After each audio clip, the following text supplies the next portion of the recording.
देखिए मैंने अपने कान्हा जी को कितने सुंदर तरीके से तैयार कर रखा है। ये मेरे तीनों कान्हा जी ने कितने बढ़िया होली के ड्रेसेस पहन रखे हैं। मैं स्पेशल इनके लिए होली की ड्रेस लेकर के आई थी। और ये कितने सुंदर कलर है मटकी में, और इनकी पिचकारी बाल्टी वगैरह भी है।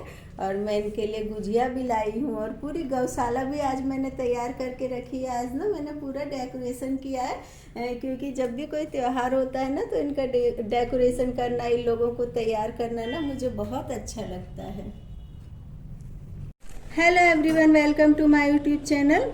तो गाइस आज तो मुझे फीवर हो रहा है। कई दिनों से ना मेरी तबीयत बहुत ज़्यादा ख़राब है, लेकिन फीवर हो या बीमार हो, कुछ भी हो, तो कोई काम तो रुक नहीं सकता है। तो गाइस जो भी मुझे सब्सक्राइब करते, मेरा वीडियो देखते हैं, तो आई एम वेरी थैंक्सफुल। तो 17 मार्च को होलिका दहन है और 18 मार्च यानी सोमवार को होली उत्सव है। तो आप सभी को होली महोत्सव की ढेर सारी शुभकामनाएं। और होली के इंद्रधनुषी रंगों की तरह आपके जीवन में भी सुख, समृद्धि, मंगल और अपार सफलता आए।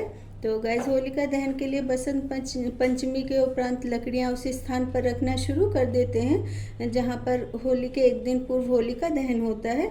और गाइज मैं एक बात बताना चाहूँगी। परसों मैंने प्रेमानंद जी के शॉर्ट के वीडियो पर प्रवचन सुने, और उनका ये कथन परम सत्य है कि जब तक हम किसी गुरु से दीक्षा नहीं लेते या गुरु मंत्र नहीं लेते तो हमारा मंत्र सुनना निरर्थक होता है। क्योंकि जब हम गुरु मंत्र लेते हैं या फिर हम गुरु दीक्षा लेते हैं तो हम संयम, पवित्र कर्म और पूजन के नियम से बंध जाते हैं, और हमको अपने गुरुजी के बनाए नियमों पर चलना होता है, और सत्संग में भी प्रत्येक स्थान पर उपस्थित होना पड़ता है, और गुरुजी के बताए अनुसार ध्यान, पूजन और अच्छा आचरण करना होता है। और यदि दीक्षा लेने के बाद भी हम गलत आचरण करते हैं या बिना किसी कारण के सत्संग में उपस्थित नहीं होते हैं तो हमारे गुरु हमसे गुरु दीक्षा या गुरु मंत्र के अधिकार से हमको मुक्त कर देते हैं। क्योंकि गुरु की शरण में जाने के बाद भी हम अपने मन, कर्म और वचन को पवित्र नहीं रख सकते, तो गुरु दीक्षा लेने का कोई लाभ नहीं है। और गुरु दीक्षा या गुरु मंत्र लेने वाले सभी सत्संगी भाई बहनों की पुस्तिका संपादित होती है, जिसमें कि भक्तों का नाम, निवास स्थान, उपस्थिति और फ़ोन नंबर दर्ज होता है।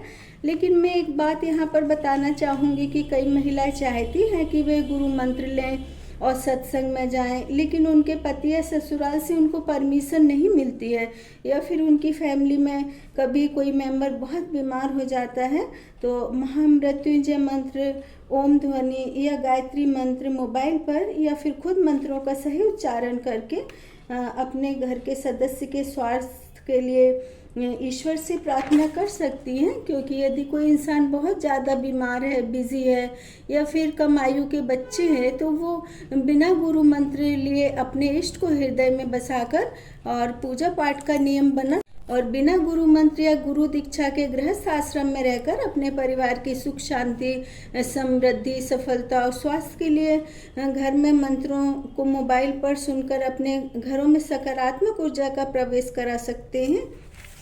तो होलिका दहन की कथा इस प्रकार है। हिरण्यकश्यप का ज्येष्ठ पुत्र प्रहलाद भगवान विष्णु का परम भक्त था, और पिता के लाख कहने के बाद भी प्रहलाद विष्णु जी की भक्ति करता था। दैत्य पुत्र होने के बावजूद नारद मुनि की शिक्षा के परिणाम स्वरूप प्रहलाद महान नारायण भक्त था, और असुराधिपति हिरण्यकश्यप ने अपने पुत्र को मारने की भी कई बार कोशिश की, परंतु भगवान नारायण स्वयं उसकी रक्षा करते रहे। और असुर राजा की बहन होलिका को भगवान शंकर ने ऐसी चादर दी थी जिसे ओढ़ने पर अग्नि उसे जला नहीं सकती थी, और होलिका उस चादर को ओढ़कर प्रहलाद को गोद में लेकर के चिता पर बैठ गई, और देवयोग से वह चादर उड़कर प्रहलाद के ऊपर आ गई, जिससे प्रहलाद की जान बच गई और होलिका जल गई। इस प्रकार होलिका दहन पर्व बुराई पर अच्छाई की जीत है, और इस दिन माएँ अपने बच्चों के स्वास्थ्य और उज्जवल भविष्य के लिए प्रहलाद जी की पूजा करती हैं, और लकड़ियों के चारों तरफ सफ़ेद कलावा बांधती है, सरसों के तेल में पुड़े का प्रसाद बनाती हैं और चढ़ाती हैं, और उसके अलावा छोटे उपलों की माला, गेहूं की बाल इत्यादि होलिका दहन के स्थान पर रखती हैं। और जिन महिलाओं के संतान नहीं होती वह होलिका दहन की भस्म लाकर और लाल कपड़े में बांधकर अपने सिरहाने के पास रख ले, और आपके संतान हो जाए तो उस भस्म को चलते हुए जल में प्रवाहित कर दें।